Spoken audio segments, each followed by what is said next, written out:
The glass doors of Viridian Trust Bank swung open, and Darius Mitchell stepped inside, carrying his 3-year-old daughter asleep against his shoulder. His warm brown skin was visible beneath the wrinkled collar of his shirt, and his eyes were hollow from months of exhaustion. Around him, men in tailored suits moved with the confidence of people who had never missed a meal.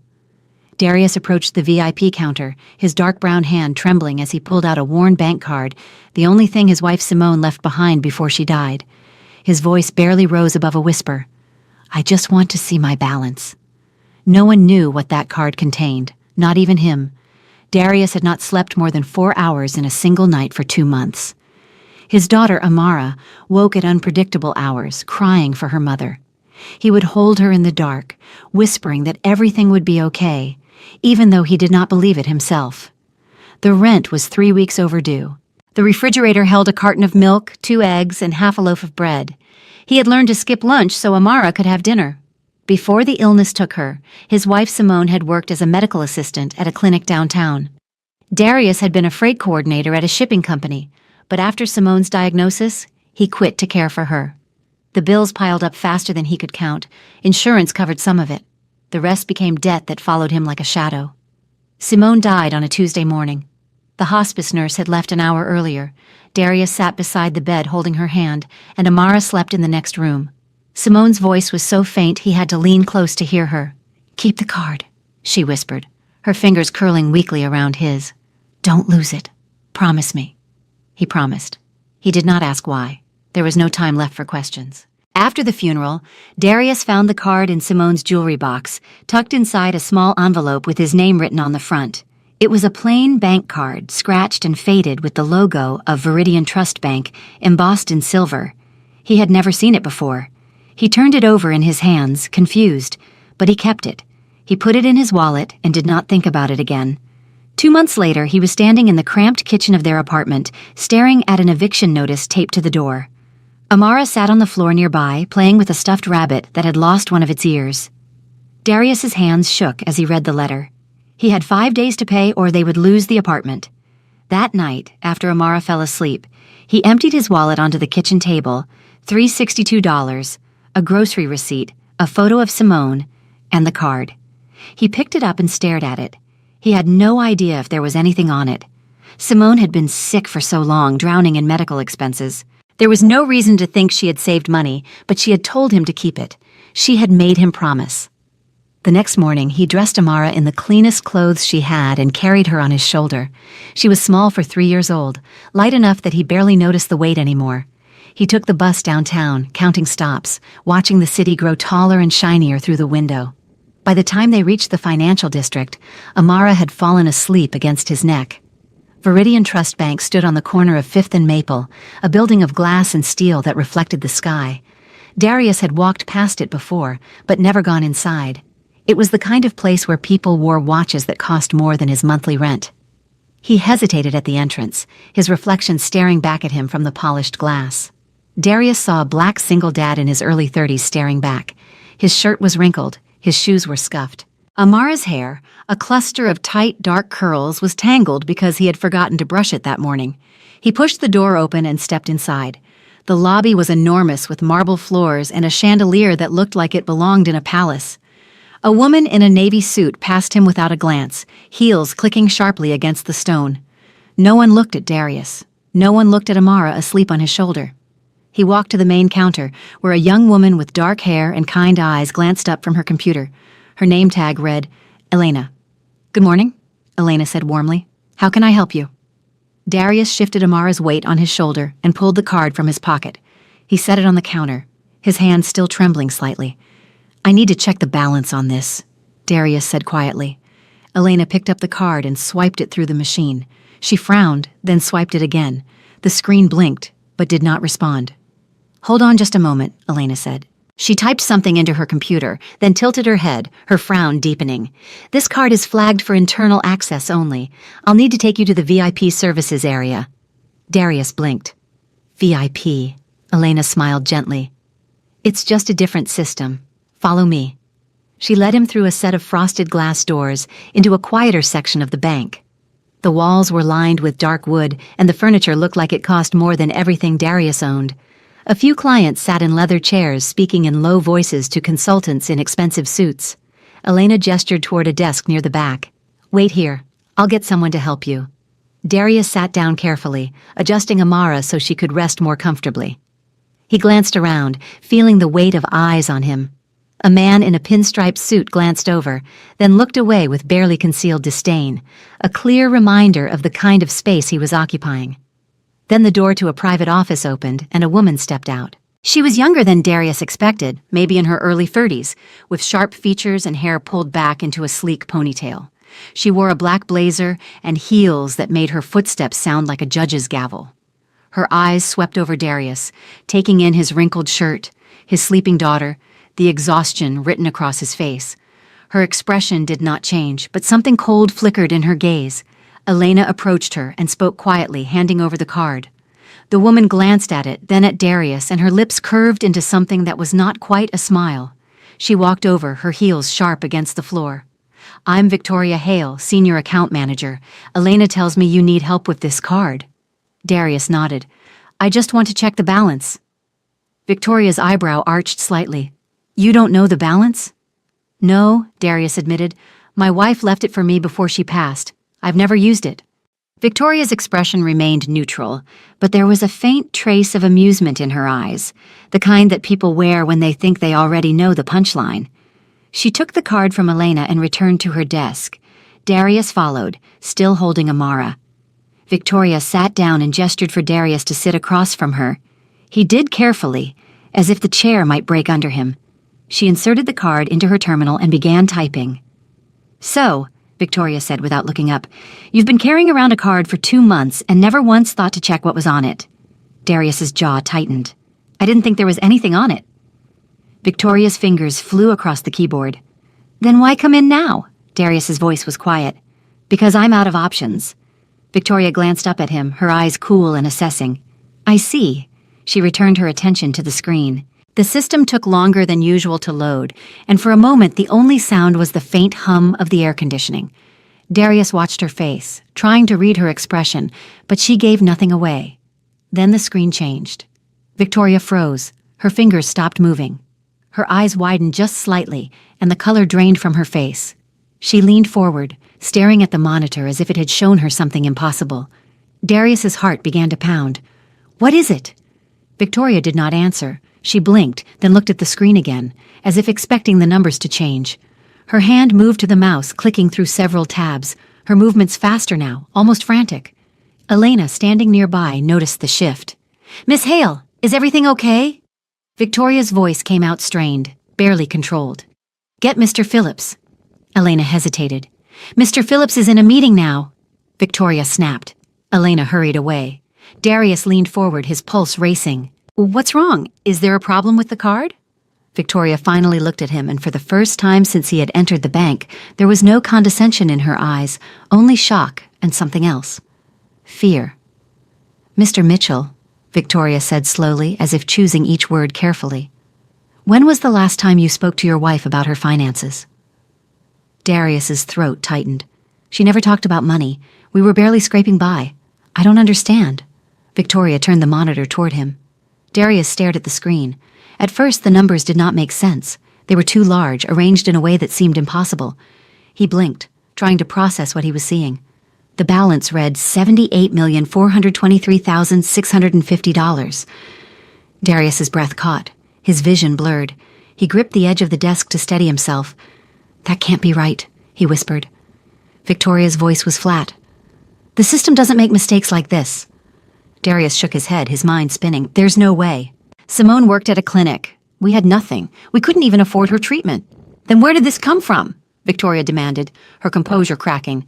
"Because according to our records, this account has been active for 3 years, and the deposits were made in structured intervals from a private medical trust." Darius's hands were shaking.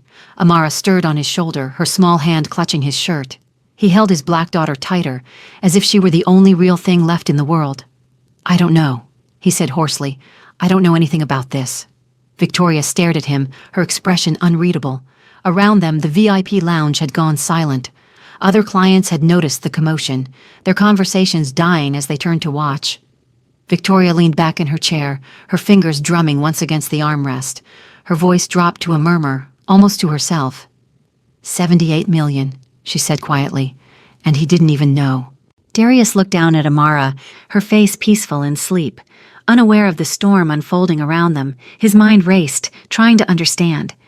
Simone had never mentioned money. She had never mentioned anything, but she had told him to keep the card. She had made him promise.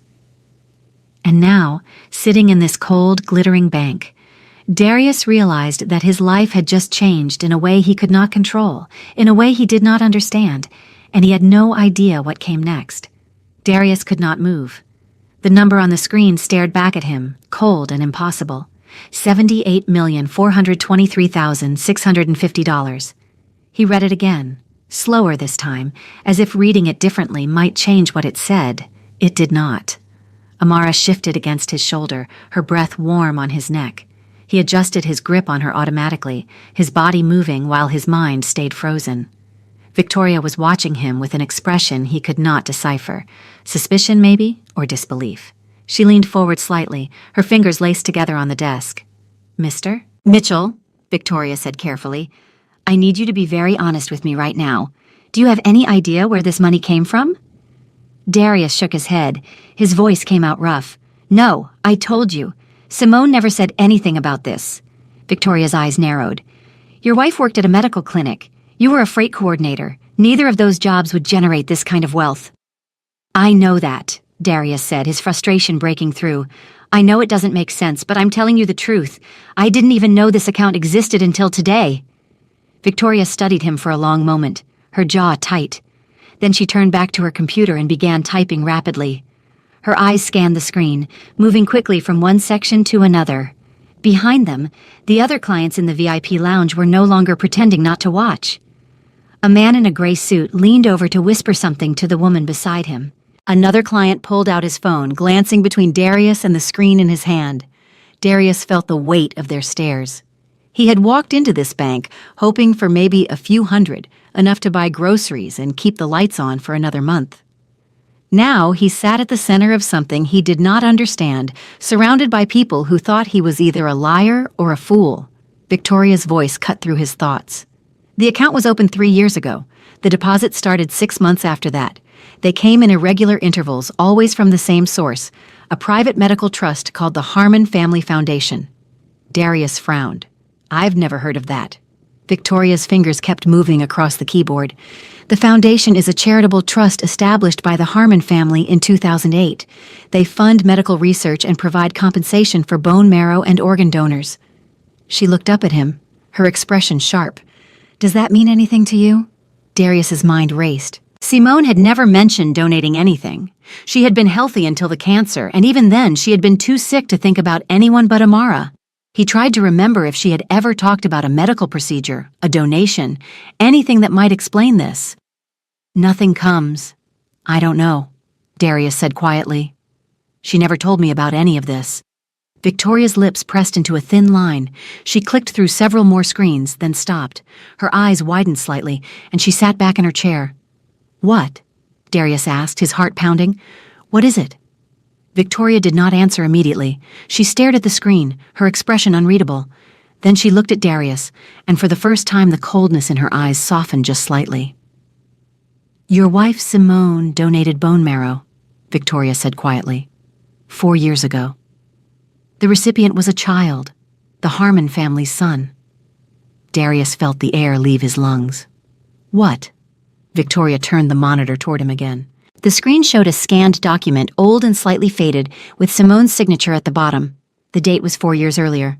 Darius recognized her handwriting immediately, the way she looped her S, the careful way she dotted her I's.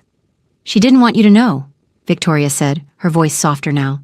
"According to these records, she requested full anonymity. The donation was processed through a third-party medical service, and the trust was set up to compensate her after the procedure. She specified that the funds were to be held until her death, at which point they would transfer to you." Darius's hands were shaking. He sat Amara down carefully in the chair beside him, afraid he might drop her. His vision blurred, and he pressed his palms against his eyes, trying to breathe. Simone had done this. She had saved someone's life, and she had never said a word.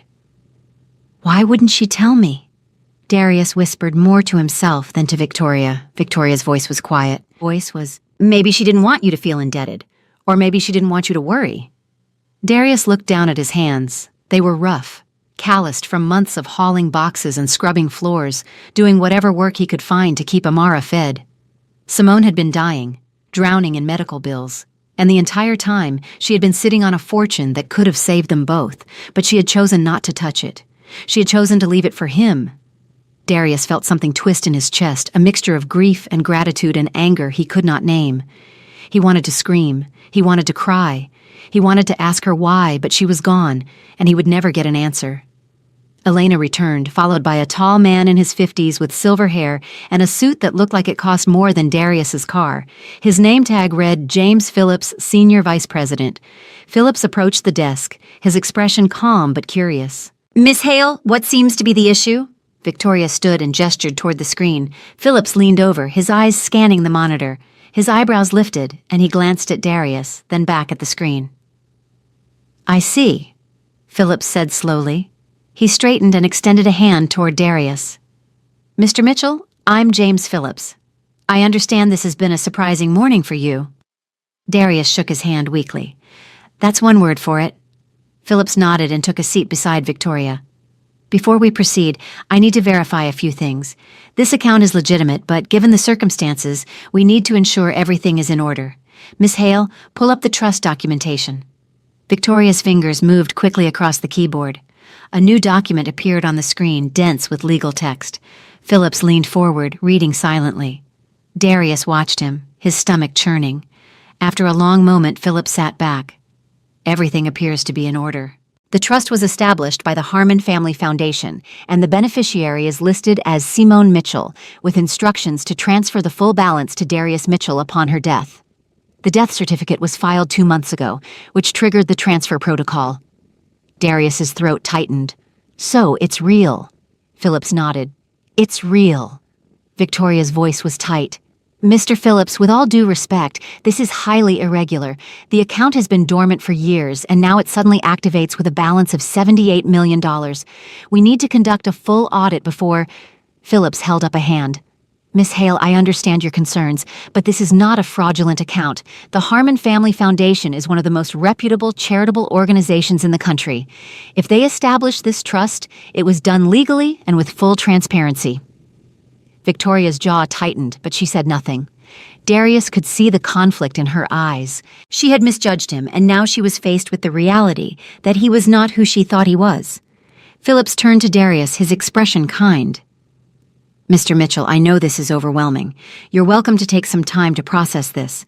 We can schedule a follow-up appointment to discuss your options for managing the account." Darius stared at him. "Options?" Phillips nodded. "You'll need to decide how you want to handle the funds. Investments, trusts for your daughter, estate planning. We have advisors who can help you navigate all of this." Darius felt a wave of panic rise in his chest. He had come here looking for enough money to pay rent. Now he was being told he needed estate planning. He did not know what half of those words meant. "I don't know anything about investments," Darius said, his voice cracking. "I just wanted to make sure Amara had food." Phillips's expression softened. "I understand. And we'll help you, but first you need to take a breath. This money is yours." "It's not going anywhere." Darius looked down at Amara, still asleep in the chair beside him. Her small hand clutched the edge of his shirt, her face peaceful and unaware. He thought about the eviction notice taped to their door, the empty refrigerator, the nights he had lain awake wondering how he would survive another week. And now, in the span of 20 minutes, everything had changed. But it did not feel like relief. It felt like drowning. Victoria excused herself and stepped away from the desk. Darius watched her go, then turned back to Phillips. "What happens now?" Darius asked quietly. Phillips folded his hands on the desk. "Now, we verify your identity, complete the transfer paperwork, and set up access to the account. It's a straightforward process, but it will take a few hours." Darius nodded slowly. Amara stirred beside him, her eyes fluttering open. She looked around, confused, then reached for him. He lifted her into his lap, and she buried her face against his chest. "Daddy, I'm hungry," Amara whispered. Darius's heart clenched. "I know, sweetheart. We'll get you something soon." Philip smiled gently. "There's a cafe on the first floor. Why don't you take your daughter and get something to eat? Come back in an hour, and we'll have everything ready for you." Darius hesitated. He did not want to leave. He was afraid that if he walked away, the whole thing would disappear, like waking from a dream. But Amara was hungry, and he could not ignore that. "Okay," Darius said. He stood, lifting Amara onto his hip. "I'll be back." Phillips nodded. "Take your time." Darius carried Amara toward the exit. As he passed through the VIP lounge, he felt eyes on him again, but this time the stares felt different, less judgmental, more curious. He pushed through the frosted glass doors and made his way to the elevator. The ride down was silent except for Amara's soft breathing. When the doors opened, he stepped out into the main lobby and followed the signs to the cafe. The cafe was small and modern, with floor-to-ceiling windows that looked out onto the street. Darius ordered a muffin and a carton of milk for Amara and a black coffee for himself. He paid with the last few dollars in his wallet, then carried the tray to a table in the corner.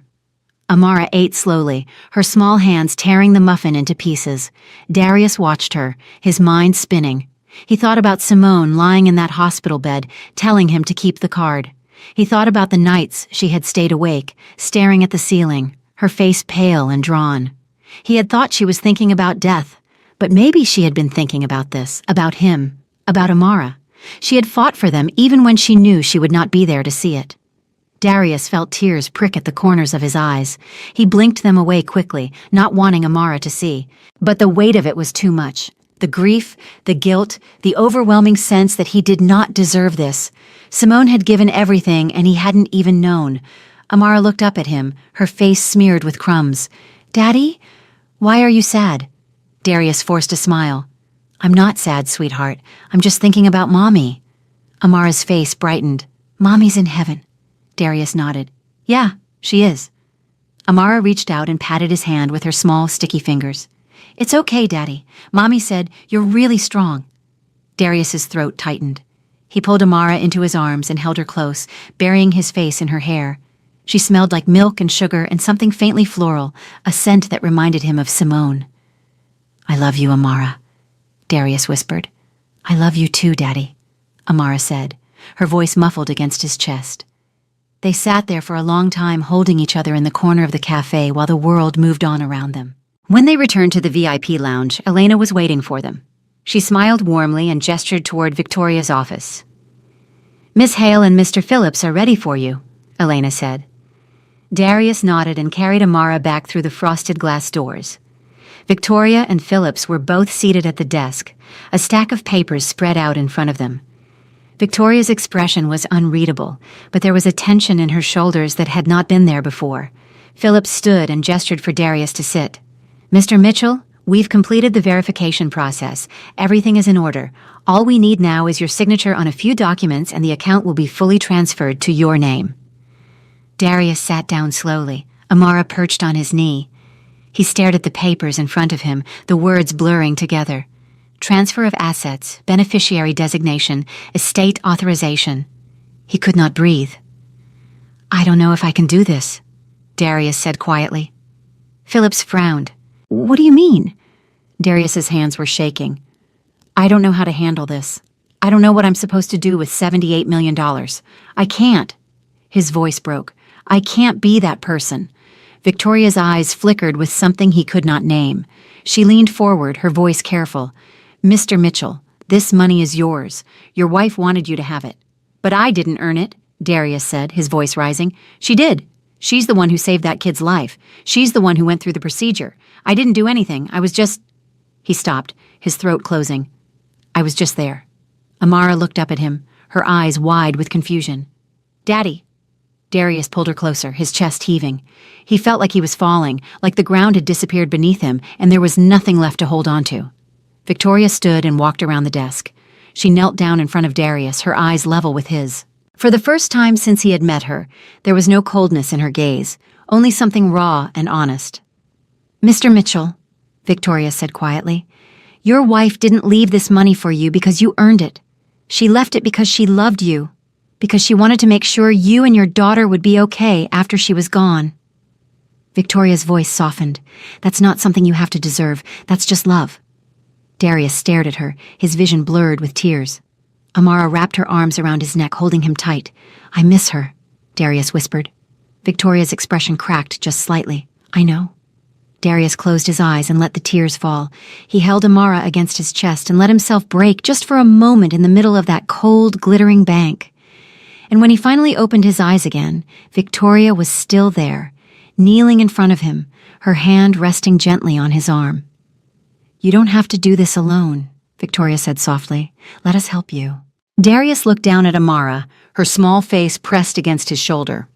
He thought about the eviction notice, the empty refrigerator, the nights he had lain awake, terrified that he would fail her. And then he thought about Simone lying in that hospital bed, squeezing his hand one last time. Keep the card. Don't lose it. She had fought for them even when she had nothing left. She had fought, and now it was his turn. Darius wiped his eyes and looked at Victoria. "Okay," he said quietly. "Help me." Victoria stood and returned to her seat across from Darius. She pulled a notepad from her desk drawer and clicked a pen, her movements precise and controlled. Phillips folded his hands on the desk, watching Darius with quiet patience. "First things first," Victoria said, her voice steady now. "Practical. We need to address your immediate needs. You mentioned an eviction notice." Darius nodded, his throat still tight. "I have 5 days, maybe less by now." Victoria wrote something on the notepad. "How much do you owe?" $3,200, Darius said. The number felt absurd now, saying it out loud in a room where millions of dollars sat on a computer screen. Victoria did not react. "We can wire that today. What else?" Darius looked down at Amara, who was playing with the button on his shirt, humming softly to herself. "I need to buy groceries, pay the electric bill, maybe fix the heater before winter." Victoria kept writing. "We'll set up a checking account for your daily expenses. I'd recommend starting with $50,000. That should cover your immediate costs and give you breathing room while we sort out the rest." Darius's head spun. $50,000. He had never seen that much money in his life, and she was talking about it like it was pocket change. "What about the rest?" Darius asked quietly. Victoria set down her pen and looked at him directly. "The rest needs to be handled carefully. $78 million is not something you can just spend. You need investments, legal protection, tax planning. If you're not careful, you could lose it all in a few years." Darius felt the weight of her words settle on his chest. "I don't know how to do any of that." "That's why we're here," Phillips interjected gently. "We have financial advisors who specialize in wealth management. They can help you create a plan that protects your assets and ensures your daughter's future is secure." Darius looked at Amara, her small hand still clutching his shirt. He thought about Simone lying in that hospital bed holding his hand. She had done this for Amara. She had made sure that no matter what happened, their daughter would be safe. "Okay," Darius said. "What do I need to do?" Victoria pulled a folder from her desk and opened it. "We'll start by setting up a trust for Amara. That way, her education and living expenses are covered no matter what. Then, we'll look at low-risk investments, bonds, index funds, real estate, nothing aggressive. The goal is stability, not quick returns." Darius nodded, trying to follow along. The words felt foreign, like a language he had never learned. Victoria continued, her tone measured. "You'll also need a financial advisor and an attorney. I can recommend several, but ultimately the choice is yours. This is your money, Mr. Mitchell. No one can tell you what to do with it." Darius felt a flicker of something in his chest. Not relief exactly, but maybe the beginning of it. For the first time in months, he was not drowning. He was standing on solid ground, and someone was offering him a map. "Thank you," Darius said quietly. Victoria's expression softened just slightly. "You're welcome." Phillips leaned forward, his voice kind. "Mr. Mitchell, I know this is overwhelming, but you're doing the right thing by asking for help. A lot of people in your position would try to handle it alone, and that's when things go wrong." Darius thought about the eviction notice, the empty refrigerator, the nights he had spent staring at the ceiling, wondering if he should just give up. He had been alone for so long, carrying everything by himself, that he had forgotten what it felt like to let someone else share the weight. "I don't want to mess this up," Darius said, his voice barely above a whisper. "Amara deserves better than that," Philip smiled. "Then you're already ahead of most people." Victoria spent the next 2 hours walking Darius through the paperwork. She explained each document carefully, making sure he understood what he was signing. Phillips occasionally interjected with clarifications, his tone patient and reassuring. Elena brought them coffee and a cup of juice for Amara, who had grown restless and was now coloring on the back of a blank form with a pen Victoria had given her. By the time they finished, the sun had shifted, casting long shadows across the marble floor. Darius's hand ached from signing his name so many times, but when Victoria finally closed the folder and slid it across the desk, he felt something loosen in his chest. "It's done," Victoria said. "The account is officially yours. The wire for your rent will go through within the hour, and your checking account will be active by tomorrow morning." Darius stared at the folder, unable to speak. It felt surreal, like he was watching someone else's life unfold in front of him. Victoria leaned back in her chair, her expression thoughtful. "Mr. Mitchell, can I ask you something?" Darius looked up. "Sure." Victoria's voice was quieter now, almost hesitant. "When you walked in here this morning, what were you expecting?" Darius thought about it for a moment. "Honestly, I was expecting nothing. Maybe a few hundred if I was lucky, enough to keep the lights on for another month." He looked down at Amara, who was still scribbling on the paper. "I just wanted to survive." Victoria nodded slowly. "And now?" Darius did not answer right away. He thought about Simone, about the way she had held his hand in those final moments. He thought about the card she had left him, the secret she had kept to protect him. He thought about Amara and the future that had just opened up in front of them. "Now," Darius said quietly, "I think I have a chance to do more than survive." Victoria's expression shifted, and for the first time since he had met her, she smiled. It was small, barely there, but it was real. "Good," Victoria said. She stood and extended her hand. "If you need anything, Mr. Mitchell, don't hesitate to call. We're here to help." Darius shook her hand, surprised by the firmness of her grip. "Thank you for everything." Victoria held his gaze for a moment, and something unspoken passed between them. An acknowledgement, maybe, or an apology. "I'm sorry," Victoria said quietly. "For earlier, I shouldn't have judged you." Darius shook his head. "It's okay. I probably would have done the same thing." Victoria's smile faded, replaced by something more solemn. "No, it's not okay. I see a lot of people walk through these doors, and I've gotten used to making assumptions, but that's not an excuse." She glanced at Amara, then back at Darius. "Your wife gave you something extraordinary, not just the money, but the love behind it. I shouldn't have dismissed that." Darius felt his throat tighten again. He nodded, not trusting himself to speak. Philip stood as well, offering his hand. "Take care of yourself, Mr. Mitchell, and take care of that little girl." Darius shook his hand. "I will." Elena appeared at the doorway, holding a small envelope. She walked over and handed it to Darius. "This is your new debit card. It'll be active tomorrow, and here's my card in case you have any questions." Darius took the envelope, his hand still trembling slightly. "Thank you, Elena. You've been really kind." Elena smiled warmly. "Good luck, Mr. Mitchell. You and Amara are going to be just fine." Darius lifted Amara into his arms, and she wrapped her legs around his waist, her small arms circling his neck. He could feel her heartbeat against his chest, steady and strong. "Ready to go home, sweetheart?" Darius asked. Amara nodded, her face bright. "Can we get chicken nuggets?" Darius laughed, the sound surprising even himself. "Yeah, we can get chicken nuggets." Darius walked through the lobby of Viridian Trust Bank with Amara on his hip, the envelope clutched in his free hand. The marble floors gleamed under the afternoon light, and the chandelier above sparkled like something out of a dream. But this time he did not feel small. He did not feel out of place. He pushed through the glass doors and stepped out onto the sidewalk. The city stretched out before him, tall and indifferent, the way it always had. But something felt different now. The weight that had been pressing down on his chest for months was gone, replaced by something lighter. Not happiness exactly, not yet, but hope. He walked to the bus stop and sat down on the bench, Amara still in his arms. She rested her head on his shoulder, her eyes half closed, content. Darius looked down at the envelope in his hand. Inside was a small plastic card, plain and unremarkable, but it represented something more than money. It represented Simone's love, her sacrifice, her belief that he could take care of their daughter even when he did not believe it himself.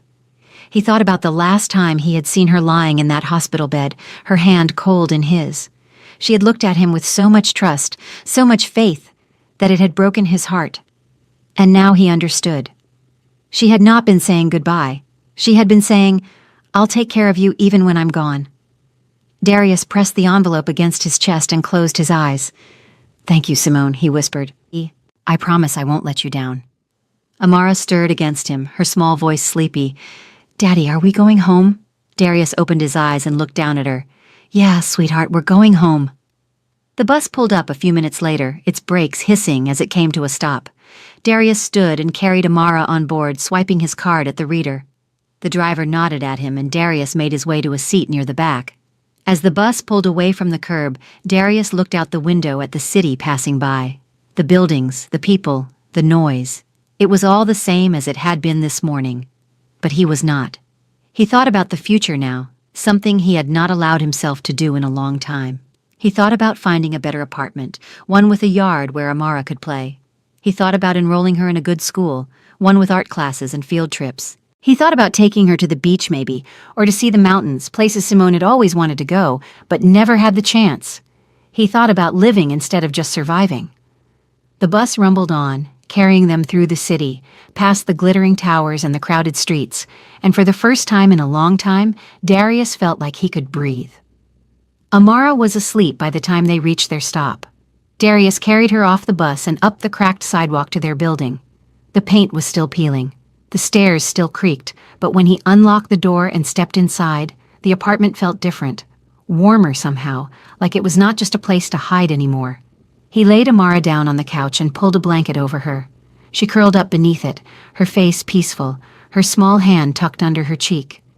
Darius sat down beside her and watched her sleep, his chest tight with love and grief and gratitude all at once. He thought about Simone, about the woman she had been, strong and kind and selfless.